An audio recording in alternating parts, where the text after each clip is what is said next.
من فيض مولانا الغفور قرآن رب العالمين جاء لنا نبراس نور فيه السعادة واليقين أسمى المعاني في السطور نسمو بها دنيا ودين نلقى الشفاعة في النشور بدلائل النور المبين في حفظه تحلو الأمور ما خاب من يرجو المعين نلقى الشفاعة في النشور بدلائل النور المبين بدلائل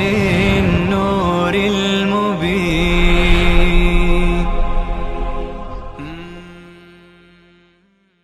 أعوذ بالله من الشيطان الرجيم. بسم الله الرحمن الرحيم. قل يا أهل الكتاب. اینجا نهی هست از غلو، از افراط. اهل کتاب را که بدبخت کرده بود افراطگری. ببین این امت را اگر هم افرادی از این امت را بدبخت کرده افراطگری. افراط از کجا میاد عزیزان؟ افراط از محبت فرط می آید، از محبتی که انسان برای محبت حد و مرز نشناسد. مسیحیان با عیسی محبت داشتند ولی محبتشان مفرط شد. عیسی را از حدش که یک انسان بود، یک پیغمبر محبوب خدا بود، از این حد بردند، به فرزند خدا رسوندند، به الوهیت و معبودیت رسوندند. جهال و اهل خرافاتی که در این امت هم هستند رسول الله صلی الله علیه و سلم را محبت با رسول الله فرضه، ایمان هست. بدون محبت رسول الله انسان مؤمن نیست. لا یؤمن احدکم حتی اکون احب الیه من والده و ولده و الناس اجمعین. شما تا اون زمان نمیتونید مؤمن باشید تا زمانی که من محمد محبوب تر شما نباشم از پدر شما، از پسر شما، از همه مردم. واقعا تا زمانی که انسان رسول الله را دوست داشته نباشد، تا اون زمان انسان مؤمن نیست. تا زمانی که محبت نباشد. اما محبت چه محبتی؟ محبت به عنوان یک پیغمبر، به عنوان رسول خدا، به عنوان پیغمبر خدا، فرستاده خدا. نه اینکه محبت مثل محبت مسیحیان مفرط باشد که ببریم در حد خدا قرار بدیم، بگیم از احد شد احمد، یک میم اضافه شد، العیاذ بالله. خدا هست، به جای خودش هست و مصطفی به جای خودش هست. هر چیزی را باید انسان در هر چی اعتدال داشته باشد. ائمه را، صحابه را، اهل بیت را دوست باید داشته باشیم. اما دوست داشتن به عنوان یاران رسول الله، به عنوان همراهان رسول الله، نه اینکه به اینها درجه الوهیت بدیم، اینها را بگیم که اینها در حدی هستند که باید استمداد از اینها کرد، کمک را از اینها خواست، نه از غیر خدا، نه از خدا، بلکه فقط از اینها، یا هم از خدا هم از اینها. نه، محبت، در محبت نباید افراط باشد. عرض کردم هم در حدیث داریم رسول الله صلی الله علیه و سلم فرمود شما از روش‌های پیشینیان یعنی یهود و نصارا وجب به وجب شما تقلید میکنید، وجب به وجب شما بر روش‌های اونها قرار میگیرید. همون افراطی که اونها کردن، همون غلوفی که اونها داشتن، همون افراطی که اونها داشتن، آحاد این امت هم خواهند داشت. لذا الله می فرماید ای اهل کتاب در دینتان، در اینجا تفسیر مهایمی نوشته فی تعظیم عیسی و امه، در تعظیم حضرت عیسی و مادرش غلو نکنید، افراط نکنید، دوست داشته باشید، تعظیم بکنید ولی به حدشان. مرض همینه که انسان برای محبت حد و مرز نشناسد. الله می فرماید قل یا اهل الكتاب لا تغلوا فی دینکم، بگو ای اهل کتاب غلو نکنید، هم شامل عیسی هم شامل مسیح میشه، هم شامل یهود. عیسی را فرزند خدا میگفتند، عزیر را فرزند خدا میگفتند، غیر الحق بغیر از حق، یعنی عادلا عن غیر الحق، از غیر حق عدول کنید، یا آخذا من غیر الحق. ولا تتبعوا اهواء قوم، الله می فرماید شما پیروی نکنید از خواهشات قومی که قد ضلوا من قبل از این اونها گمراه شدند. اون قومی که خودشان گمراه شدند یعنی اسلاف و ائمه شما، گذشتگان شما از اونها پیروی نکنید. تفسیر نصفی نوشته قوما قد ضلوا من قبل ای اسلافکم و ائمتکم الذین كانوا علی الضلال، اسلاف و ائمه شما که بر گمراهی بودن قبل مبعث النبی صلی الله علیه وسلم، قبل از بعثت رسول الله. شما بر اون گمراهی نباشید. لا تغلوا فی دینکم غیر الحق ولا تتبعوا، پیروی نکنید از خواهشات قومی که قد ضلوا من قبل از این خودشان هم گمراه شدند، و اضلوا کثیرا، و بسیاری دیگر را گمراه کردند. دو مریضی داشتن، یکی ضلال یکی اضلال، یکی خود گمراه بودن، یکی دیگران را هم چی کردند؟ گمراه کردند. بعضی ها هم ضلال دارند هم اضلال دارند، هم خودشون گمراه هستند، راه شرک را انتخاب کردند، و هم دیگران را گمراه می کنند از طریق رسانه ها، از طریق عرض کنم که طرق مختلف مردم را گمراه می کنند. شب و روز تبلیغ کفر می کنند، شب و روز تبلیغ شرک می کنند. ضلوا و اضلوا کثیرا، خود هم گمراه دیگران را هم گمراه. و ضلوا عن سواء السبیل، و گمراه شدند از راه راست، از راه معتدل. لذا الله می فرماید ای اهل کتاب شما غلو نکنید. اکنون تخویف دنیوی بیان می فرماید. ای اهل کتاب غلو نکنید مثل کسانی که بر زبان حضرت داوود و عیسی لعنت شدن. ببینید شما ملعون نباشید، فردا عذابی بر شما نیاید. لعن الذين كفروا من بني اسرائیل، ملعون شدند، مورد لعنت قرار گرفتند کسانی که کفر کردند از بنی اسرائیل علی لسان داوود و عیسی ابن مریم. اینها لعنت شدند به زبان داوود علیه السلام و به زبان عیسی ابن مریم. ببینید به زبان داوود اینا کیا بودن؟ اصحاب السبت بودن، کسانی که روز شنبه شکار کردند. این در زمان حضرت داوود بود، روز ممنوعی بود. حضرت داوود اونها را لعنت کرد، گفت اللهم لعنهم واجعلهم آیه، خداوندا اینها را لعنت کن و اینها را عبرتی برای بقیه بساز. واجعلهم آیه، خداوند اونها را لعنت کرد. چی شدند؟ میمون شدند.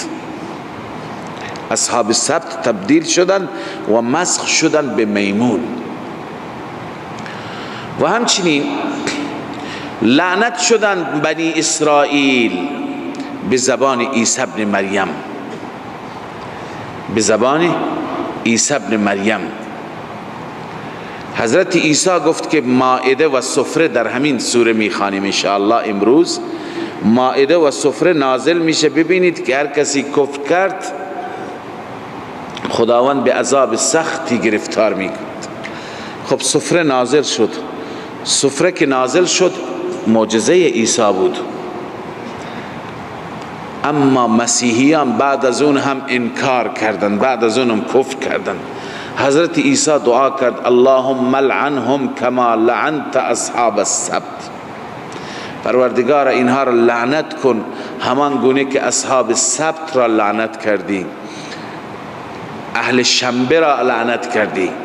الله عزوجل به دعای این پیغمبر خودش مسیحیان را لعنت کرد، تبدیل به خنزیر شدند. تبدیل به چی شدند؟ خنزیر شدند. و جعل منهم القردة والخنازیر. خداوند فرمود که از بنی اسرائیل خدا میمون و خنزیر درست کرد. لذا اینجا اشاره به همون جریان است. الله می فرماید ای یهود، ای مسیحیان، ای اهل کتاب، افراط نکنید. ببینی اینها هم کیشان شما بودن، پدران شما بودن، افراط کردند، پیغمبران خدا اونها را دعای بد کردند. اونها چی شدند؟ لعن الذين كفروا من بني اسرائیل. لعنت شدند کسانی که کفر کردند از بنی اسرائیل، علی لسان داوود، بر زبان داوود علیه السلام، و عیسی ابن مریم، بر زبان عیسی ابن مریم، به زبان اونها لعنت شدند. خداوند هم دعای اونها را پذیرفت. ذالک بما عصوا. چرا لعنت شدند؟ چند تا مرض را خدا بیان می‌فرماید. مرض اول کفر، ذالک بما عصوا، این به سبب اون بود که اونها نافرمانی کردند، ایمان نیاوردند.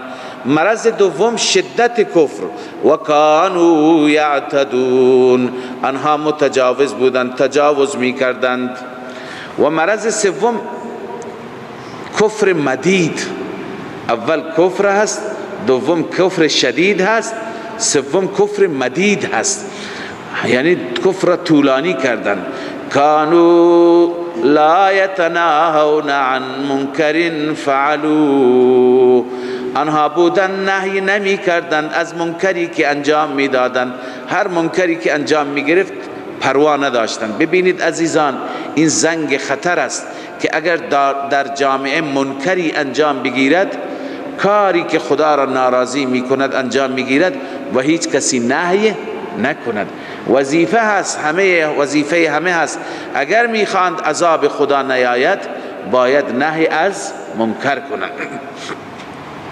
کانوا لا یتناهون عن منکر فعلوا. بنی اسرائیل بودند من نمی کردند از منکری که انجام می دادند. لبئس ما کانوا یفعلون، بسیار بد بود آنچه که آنها انجام می دادند. ما کانوا یفعلون، شما ببینید کفر شدید و مدید، این کفر شدید و طولانیش هم بسیار بد بود. ترى كثيرا منهم يتولون الذين كفروا. الله می فرماید می بینی بسیاری از آنان را یتولون الذين كفروا، دوستی می کنند با کفار. ببینید اینجا زجر بر منافقان است. اونجا زمانی که سلسله زجرها شروع شد، عرض کردم که زجر بر منافقین و اهل کتاب. منافقین و اهل کتاب زیاد تفاوت نداشتند، اکثر منافقین یهودی بودند، فقط اینها لباس عوض می کردند. لباس ظاهریشون لباس دینی بود، اسلامی بود، و لباس باطنیشون لباس یهودی بود. اون دست ظاهر و باطنشون یهودی بود، اینا ظاهرشون مسلمان، باطنشان یهودی. خداوند می فرماید ترى كثيرا منهم، می بینی ای پیغمبر بسیاری از آنها را که یتولون الذين كفروا، دوستی می کنند با کسانی که با کفار دوستی دارند، چون که قلباً با اونها هستند. اکنون خداوند این دوستی را میگه لبئس ما قدمت لهم انفسهم، بسیار بد است آنچه که نفسشان برای اونها تقدیم کرد، یعنی نفس برای اونها آراسته کرد، نفس برای اونها زیبا جلوه داد. چرا زیبا جلوه داد؟ همین دوستی با کفار را. این بسیار بد است. لبئس ما قدمت انفسهم ان سخط الله علیهم، این مخصوص بالذم است. اون ما قدمت لهم انفسهم فاعل است، ما قدمت لهم انفسهم بسیار بد است. ان سخط الله علیهم، این که خدا، چون که این کاری که اونها کردن سبب خشم خدا میشه. ان سخط الله علیهم مخصوص بالذم، و همچنین ثمره تولی، ثمره دوستی با کفار اینه که خداوند بر آنها سخط می کند، غضب و خشم می کند. و ثمره سخط چی خواهد بود؟ ثمره خشم خدا چی خواهد بود؟ و فی العذاب هم خالدون، آنها در عذاب همیشه میمانند وقتی که خدا بر آنها خشم بکنه. اما اکنون ترغیب، خدا میفرماید اینها اگر ایمان می آوردند و دشمنان خدا را دوست خودشون نمی گرفتند برایشان بهتر بود، لکان خیر لهم، جزا مقدر است. الله می فرماید ولو كانوا یؤمنون بالله والنبی، اگر اینها ایمان می آوردند به خدا و النبی به رسول الله صلی الله علیه و سلم و ما انزل الیه، اگر ایمان می آوردند به قرآنی که نازل شده به سوی رسول الله، متخذوهم اولیاء، اگر اینها ایمان می آوردند هرگز کفار را برای خودشان دوست نمی گرفتند، هرگز با کفار دوستی نمی کردند. ولکن کثیرا منهم فاسقون، رب العالمین می فرماید اما بسیاری از آنان فاسق بودند، یعنی از دین خارج شده بودند. الخارجون عن الدین. اکنون الله تعالی در این آیه عداوت و دشمنی دشمنان را بیان می فرماید، درجه بندی می کند. ببینیم ما مسلمانان چند گروه هستند که دشمن ما هستند. یک گروه یهودیان هستند، یک گروه مسیحیان هستند و یک گروه مشرکان هستند. بیشتر در قرآن مجید روی سخن با اینها هست، بحث و جدل هم با اینها هست. اما خداوند اینجا این تنها آیه هست که در این آیه درجه بندی می کند دشمنیشان را. دشمن شماره 1 2 3، از همه بیشتر کی با شما بغض دارد، بعد از اون کی، بعد از اون کی. خداوند می فرماید شدیدترین دشمن شما یهود است. پس یهود درجه 1 شدیدترین دشمن. درجه 2 خداوند می فرماید مشرکین هستند، مشرکین مکه. خب مشخصه وقتی درجه 1 و 2 باشد، درجه 3 هم مسیحیان هستند. و حتی بعضی از مسیحیان خیلی دوستن با شما. این مسیحیانی که در این آیه خداوند میفرماید دوست هستند، اینها اون مسیحیانی هستند که خداوند توفیق ایمانشون داد، توفیق ایمانشان داد و بعد از ایمان هم توفیق نصرتشان داد. مسلمانان را نصرت کردند، یاری رسوندند، مسلمانان هجرت کردند به سوی اونها. اینا کی بودند؟ نجاشی رضی الله تعالی عنه و ارضاه و علما و احبار و رهبانی که در کنار نجاشی بودند و به حقانیت این کتاب پی بردند و به پیغمبر پی بردند، اونها ایمان آوردند و صحابه را جای دادند. در حبشه که اتیوپی امروز هست، صحابه را جای دادند، صحابه هجرت کردند، اونجا ماندگار شدند. و نجاشی وقتی که تازه صحابه رسول الله و فرستادگان رسول الله اونجا رفتند و گفت که این کلامی که شما ادعا می کنید که خداوند بر پیغمبر شما نازل کرده، این کلام چیه؟ شما بخونید برای من. بعد از اینکه حضرت جعفر کلام خدا را خواند و بیشتر آیاتی را که در رابطه با حضرت مسیح بود، حضرت عیسی بود، و اذ قال الله یا عیسی الى آخره، یا اذ قالت الملائکة یا مریم ان الله یبشرک بکلمة منه اسمه المسیح عیسی ابن مریم. این آیات را وقتی که نجاشی ببخشید حضرت جعفر میخواند، اشکهای نجاشی جاری بود، نجاشی گریه میکرد. قرآن گفته، از گریهش تعریف میکند، اشک میریخت که تشخیص داد این پیغمبر خداست و این کلام کلام حق است. لذا الله میفرماید لتجدن اشد الناس، البته تو میبینی سختترین مردم، سختترین کافر، عداوتا از نظر دشمنی، للذین آمنوا برای مؤمنان، آنهایی که از همه بیشتر دشمنی دارن با مؤمنان کی هستند؟ للذین آمنوا الیهود. میبینی یهود را، میبینی کی را؟ یهود را که سختترین دشمن هستند. و بعد از یهود والذین اشرکوا، آنهایی که شرک کردند. پس این دو گروه هرگز با اینها وحدت امکان ندارد، چون خدا اینها را بدترین دشمن معرفی کرده. و ولتجدن اقربهم مودتا، البته میابی نزدیکترین را به مسلمانان از نظر مودت، از نظر دوستی. للذین آمنوا برای مسلمانان، الذین قالوا انا نصارا، آنهایی هستند که گفتند ما نصارا هستیم، ما مسیحی هستیم.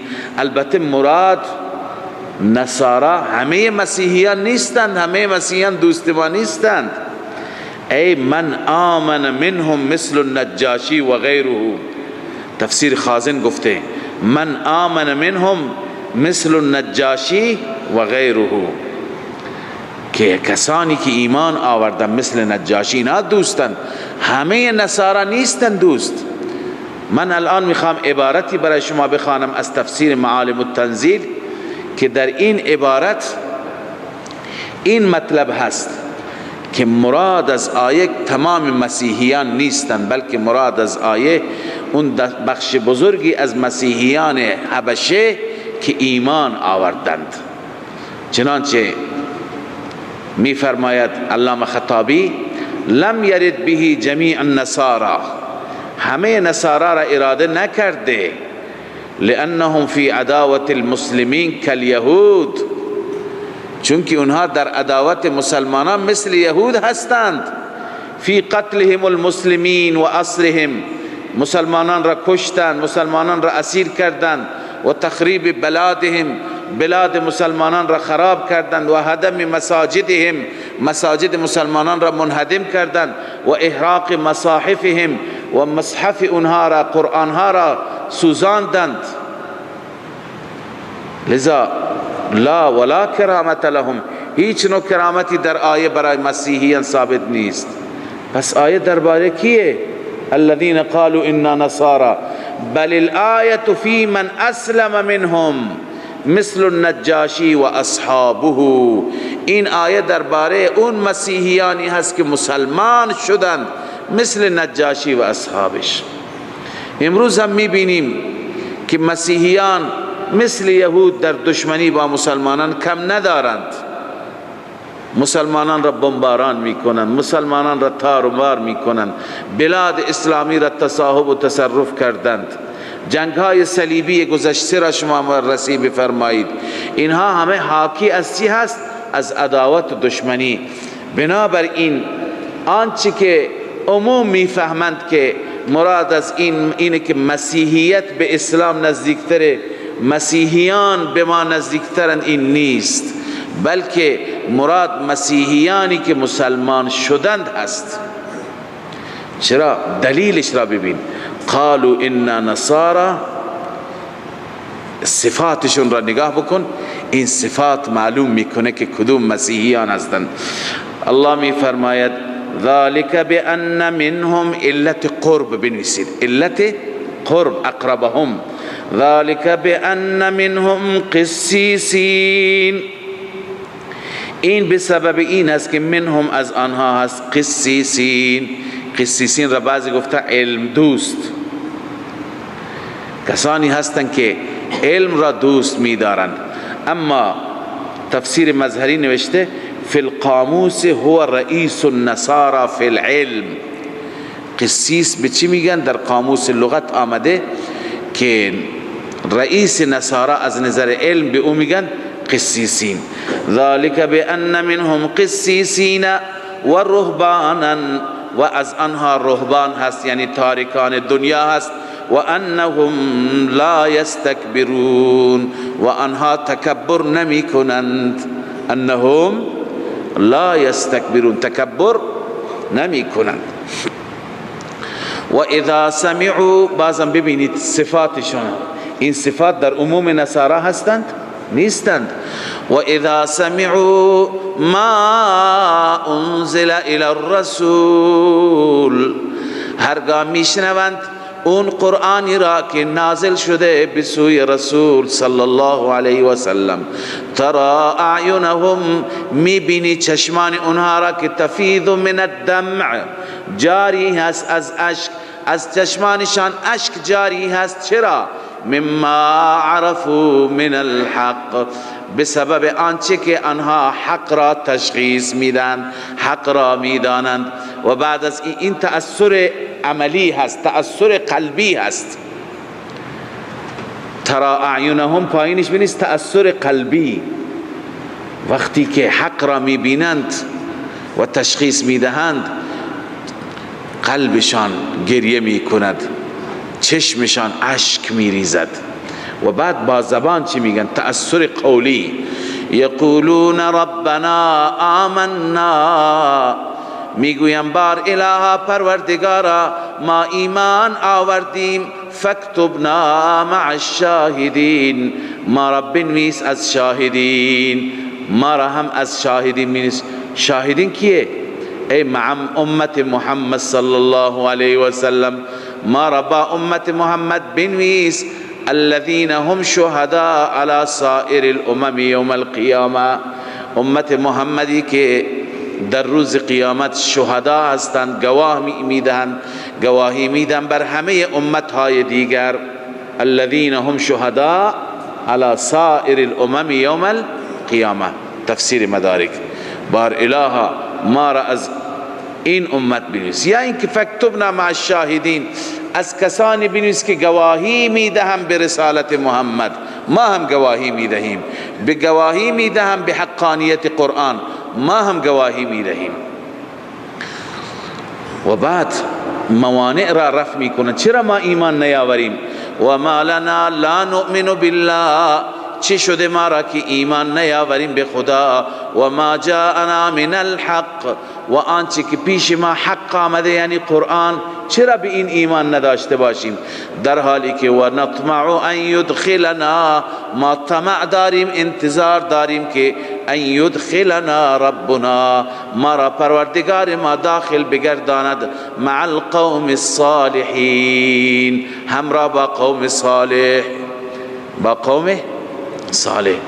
الله می فرماید قبولیت دعای اینها را، فاثابهم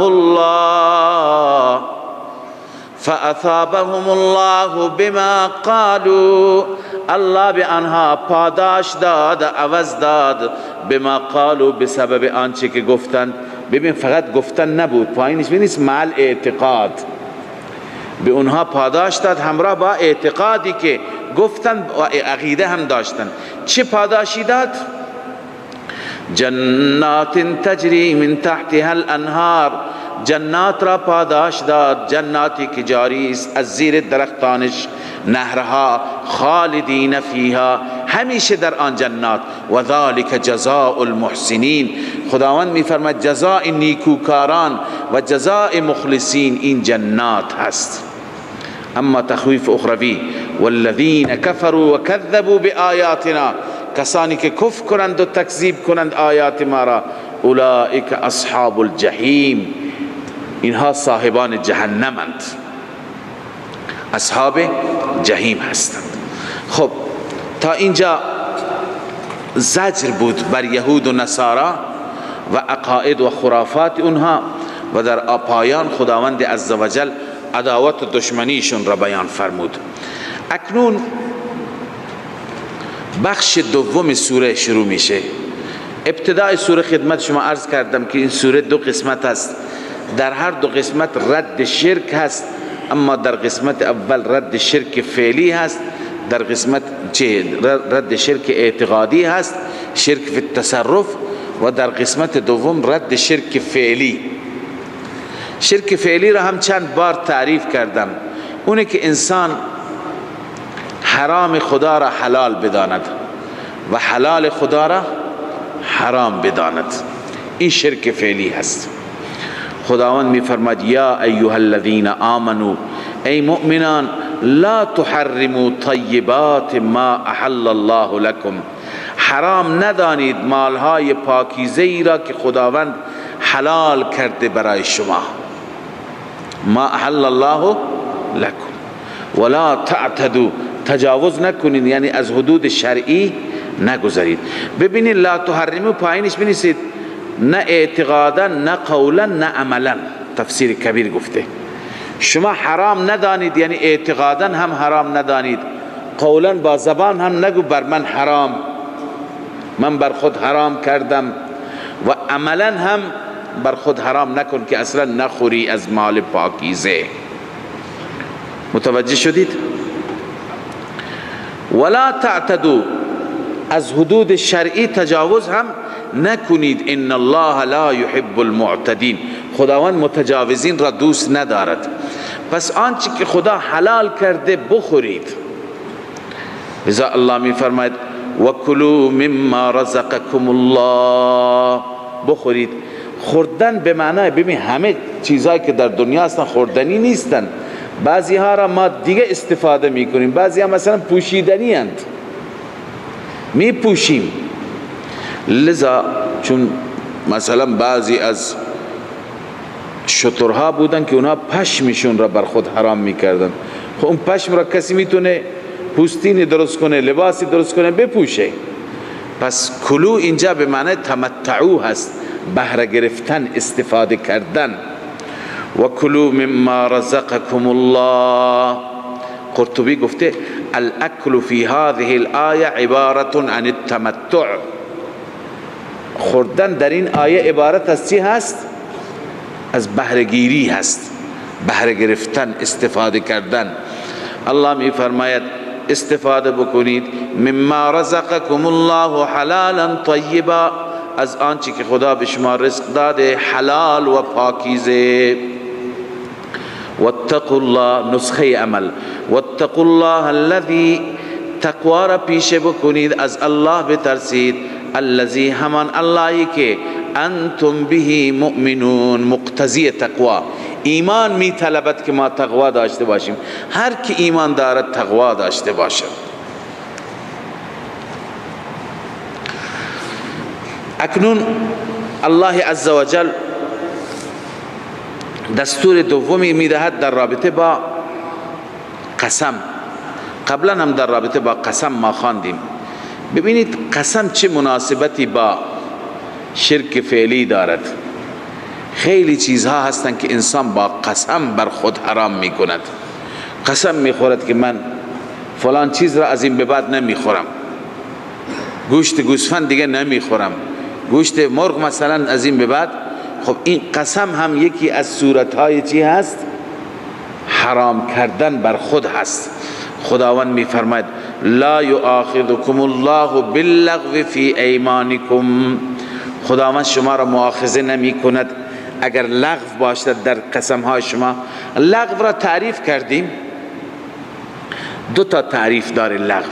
یکی لغو این است یه چیزی را انسان قسم میخورد قصدی نداره، همینطور والله بالله به زبانش میاد، هیچ اراده ای ندارد، خب این لغو است. یکی اینه که معنای دومش اینه که انسان به چیزی قسم میخورد نسبت به زمان ماضی، فکر میکند که اون اتفاق افتاده، بر افتادن اون اتفاق قسم میخورد در حالی که خبر نداره اتفاق نیفتاده. مثلا به انسان گفتن که، به کسی گفتن که زید آمده، او میگه والله ان زیدا لقادم، زید آمده، در حالی که نه آمده، بهش غلط گفتن، غلط دیده، اشتباه دیده، اشتباه فهمیده. خب اینجا این قصد دروغ نداشته، این غلط حساب میکرده، فکر میکرده، پس این قسم هم لغو است از دیدگاه امام ابو حنیفه. اما قسم منعقده که ولکن یؤاخذکم بما عقدتم الایمان، قسم منعقده که بعداً کفاره بر همین قسم منعقده هست، اینه که کسی قسم میخورد که من فلان کار را انجام میدهم، بعدا انجام ندهد یا انجام نمیدهم بعدا انجام بده.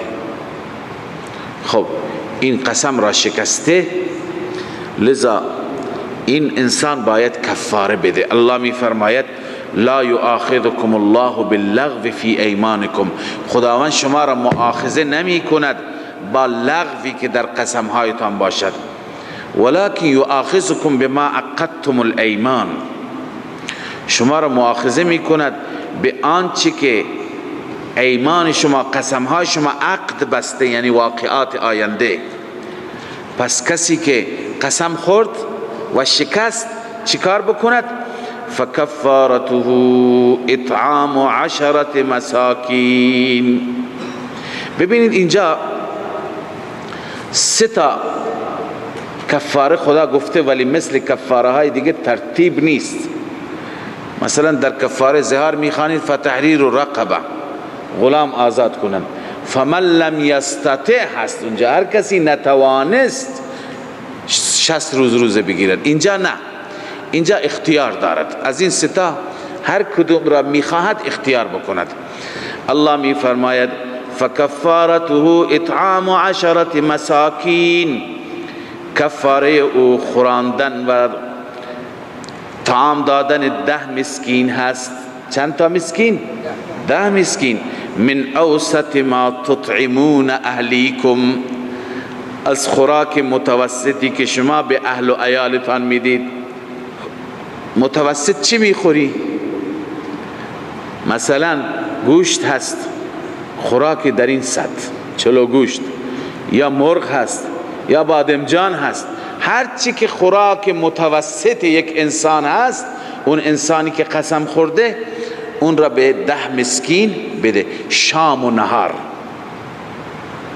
چی؟ شام و نهار. 10 تا طلبه را دعوت کن، امروز ظهرم دعوت کن، شبم دعوت کن، اون وقت این شد کفاره قسمت. بله، فکفارته اطعام 10 مساکین من اوسط ما تطعمون، از طعام متوسطی که شما میخورانید اهلیکم، اهل و عیالتان را. خب اگر بعضی ها به جای 10 تا طعام مسکین 10 تا فدیه میدهند، فدیه فطر، اینم درسته، ولی این چیز شخصی که روی این فکر میکنم زیاد به دل نمیخورد. 10 تا فدیه که انسان بده، چون فدیه‌ای که تعیین کردن امروز نیم صاع گندم، چون که فدیه فطر چند صورت داره. از گندم اگر انسان بده نیم صاع، یعنی 2.5 کیلو، 2 کیلو 250 گرم، که الان محاسبه کردن حول و حوش 2000 تومان، 2500 تومان تا 3000 تومان. 10 مسکین را اگر از گندم بده به هر یکی 3000 تومان باید بده. اگر از جو حساب کنند 1 صاع کامل هست. از جو حساب کنند چیه؟ 1 صاع کامل. صاع کامل جو یعنی 4.5 کیلو. شما حساب کنید حداقل 5000 تومان میشه.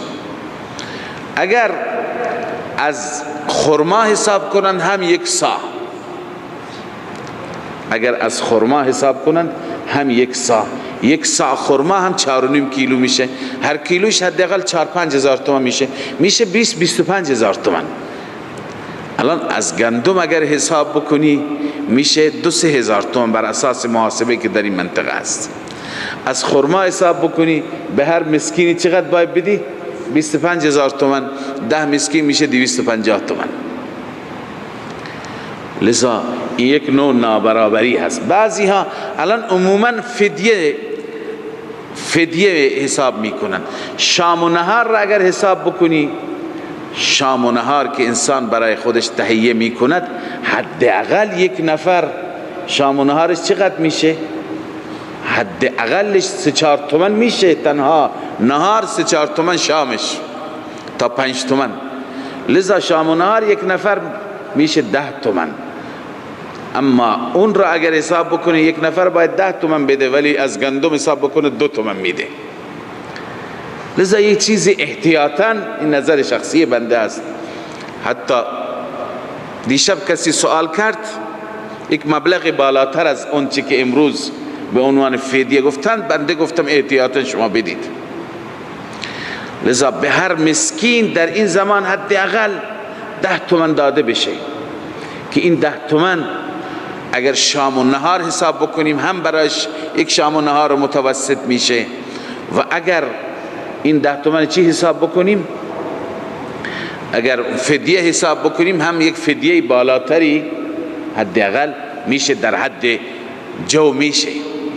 بنابراین کفارهش 10 تا مسکین را خوراک هست، اما خوراک متوسط، کسی که همیشه ماشاءالله خوراکش بالا هست، کباب هست، اون دیگه نباید 5 تومن 10 تومن بده، به هر مسکین 50 تومن باید بده حداقل، خوراک در خور شأن خودش.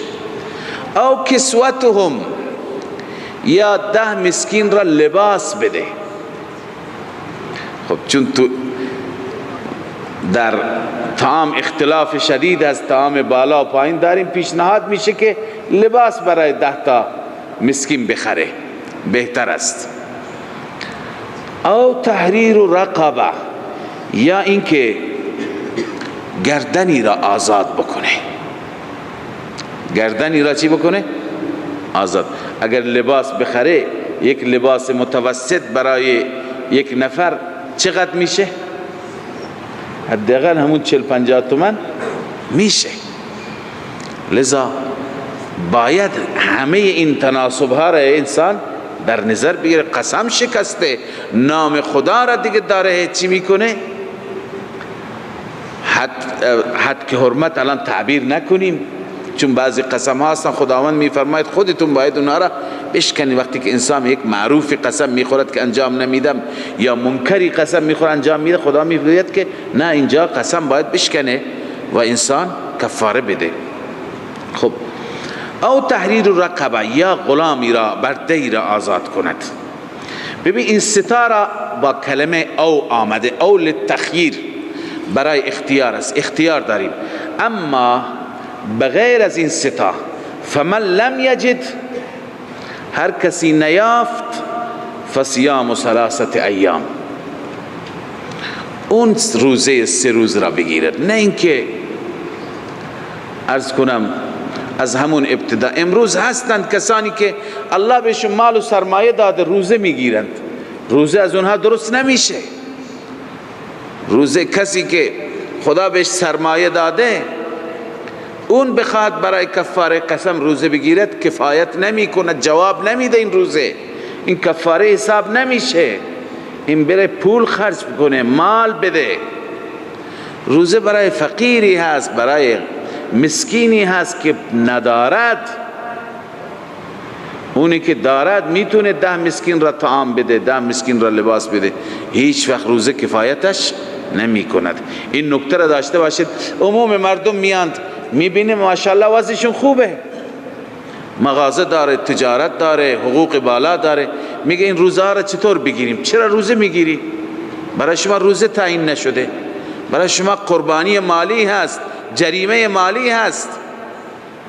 جریمه روزه برای کسی هست که مال داشته نباشه. قرآن ببین میگه فمن لم یجد، این صورت 4 غیر اختیاری است، در اون 3 اختیاری بود. فمن لم یجد فصیام 3 ایام، پس روزه 3 روز هست. ذالک کفارت ایمانکم اذا حلفتم، الله می فرماید این کفاره ایمان شماست، کفاره قسم شماست هرگاه قسم خوردید. اما واحفظوا ایمانکم، قسم هایتون را حفاظت کنید. حفاظت کنید یعنی چه؟ 2 معنا دارد. یکی این که بر قسم ها ثابت بمانید، نشکنید دیگه. البته وقتی که چیز معروف منکری نیست، یک چیز عادی هست، قسم خوردی که فلان کار را نمی کنی، دیگه نکن تا که نام خدا را نادیده نگیری. بعضی گفتن که واحفظوا ایمانکم معنی دومش اینه که قسمتون را حفاظت کنی، یعنی از همون اول قسم نخور، اصلا نام خدا را به زبان نیاور، هر جا والله چنان میکنم والله چنان نمیکنم، نه. لذا فرمود که فبروا فیها ولا تحنسوا، در قسم ها بار باشید و حانس نشوید. اذا لم یکن الحنس خیرا، وقتی که قسم شکستن خیر نبود اونجا نشکنید. ولا تحلفوا اصلا، یا اینکه او ولا تحلفوا، یا اینکه اصلا از همون ابتدا قسم نخورید. این هست واحفظوا ایمانکم. شیخ رحمه الله مولانا حسین علی همین را ترجیح میده که میگه واحفظوا ایمانکم، معناش اینه که خدا به انسان میگه از همون اول قسم نخور. كذلك يبين الله لكم آیاته، الله تعالی آیات را این چنین بیان میکنه برای شما، لعلكم تشکرون، شاید که شما شکرگزار باشید. صدق الله مولانا العظیم. من فيض مولانا الغفور قرآن رب العالمين، جاء لنا نبراس نور فيه السعادة واليقين، أسمى المعاني في السطور نسمو بها دنيا ودين، نلقى الشفاعة في النشور بدلائل النور المبين، في حفظه تحلو الأمور، ما خاب من يرجو المعين، نلقى الشفاعة في النشور بدلائل النور المبين، بدلائل النور المبين.